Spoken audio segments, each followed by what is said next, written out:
So A guys welcome to radiant technology. તો આજે હું તમને શીખવાડીશ કે યુસી 2000નું પ્રોગ્રામિંગ કેવી રીતે કરવાનું. તો તમે જોઈ શકો યુસી 2000 જ છે. સૌથી પહેલાં આમાં એક મેન પ્લગ બતાવ્યો હોય, એ પ્લગથી આપણે પ્રોગ્રામિંગ કરીશું. પહેલાં આપણે સમજી લઈએ પ્રોગ્રામિંગ કેમ થઈ રહ્યું હોય, એના પછી હું તમને પ્રેક્ટિકલી કરીને બતાવીશ કે કેવી રીતે પ્રોગ્રામિંગ થાય.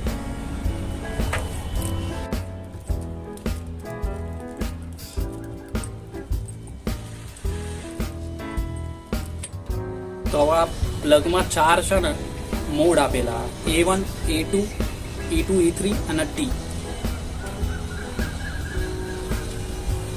અને અહીંયા છે ને ક્રોસ એરો, એ ક્રોસ એરો જ્યાં હા ને ત્યાં આગળ મોડ લાગશે. A1 મોડ જે છે એ મિનિમમ પોઝિશન માટે, A2 મોડ જે છે એ મેક્સિમમ પોઝિશન માટે, અને T મોડ જ્યારે કેલિબ્રેશન થઈ જાય એના પછી નોર્મલ કન્ડિશનમાં સેન્સરને ચલાવવા માટે T મોડમાં પ્લગ ભરાવવું પડશે, નકર તમારું કેલિબ્રેશન ઓકે નહીં થાય. હવે અમુક કસ્ટમર એમ કહેતા હોય કે લાલ લાઇટ થઈ રહી છે, જ્યારે તમે પ્લગ નીકાળશો ત્યારે અહીંયા લાલ લાઇટ થશે, અને જ્યારે A1માં ભરાવશો ત્યારે પણ એ કેલિબ્રેશન કરશે, A2માં ભરાવશો એ મેક્સિમમ પોઝિશન થશે, અને T મોડમાં જ્યારે તમે પ્લગ ભરાવશો ત્યારે લાલ લાઇટ જતી રહેશે. બરાબર? તો આ મિનિમમ પોઝિશન. હવે ત્યાં આગળ A1 મોડ છે, અહીંયા જે ક્રોસ એરો હોય ત્યાં આગળ આપણે ભરાઈશું એટલે આ મિનિમમ પોઝિશન સેટ થઈ ગઈ. એના પછી પ્લગને નીકાળી દઈશું. પછી આ મેક્સિમમ પોઝિશન A2 મોડ છે, તો A2 મોડમાં ભરાઈશું અને પછી એને નીકાળી લઈશું એટલે મેક્સિમમ પોઝિશન સેટ થઈ ગઈ.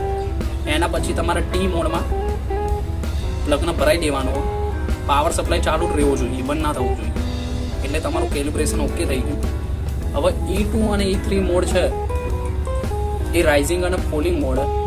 ઇન કેસ જ્યારે તમારું કોઈ ઓબ્જેક્ટ નજીક હોય ત્યારે 10 વોલ્ટ જોતા હોય અને જેમ જેમ દૂર જાય ત્યારે 0 વોલ્ટ થાય, અને પછી એનું ઊંધું કરવું હોય, જેમ કે જેમ જેમ દૂર જઈ રહ્યું હોય તો 10 વોલ્ટ કરવા, અને જેમ જેમ નજીક આવી રહ્યું એમ 0 વોલ્ટ કરવા હોય તો એના માટે E2 અને E3 મોડ. તો હવે આપણે પ્રેક્ટિકલી ચેક કરીશું કે કેવી રીતે આને પ્રોગ્રામિંગ કરવું. ઓકે, તો હવે આપણે આને પ્રોગ્રામિંગ કરીશું. સૌથી પહેલાં પ્લગ નીકાળી દઈશું. આપણે આ લાલ લાઇટ આવશે અને પાવર સપ્લાય બંધ કરીશું. પાવર સપ્લાય બંધ થઈ ગયું તો પાવર સપ્લાય ચાલુ કરીશું અને આને મિનિમમ પોઝિશન A1માં ભરાઈશું. બરાબર? તમે જુઓ આ કેલિબ્રેશનથી હવે આને નીકાળી દઈશું. હવે અહીંયા પાછું લાવીશું મેક્સિમમ પોઝિશન ઉપર. હવે A2 મોડમાં ભરાઈશું. તો આ મેક્સિમમ કેલિબ્રેશન થઈ ગયું. એના પછી A2 મોડ નીકાળી દઈશું. એના પછી T મોડમાં નોર્મલ કન્ડિશનમાં પ્લગને ભરાઈ દઈશું અને જોઈશું. જુઓ હવે તમારો અહીંયા મલ્ટીમીટરમાં વોલ્ટેજ દેખાડશે, તો તમે જોઈ શકો કે આટલી પોઝિશન ઉપર એ વોલ્ટેજ 10 દેખાડી રહ્યું. હવે ધીમે ધીમે જેમ નજીક જશે એમ વોલ્ટેજ ડાઉન જશે. બરાબર?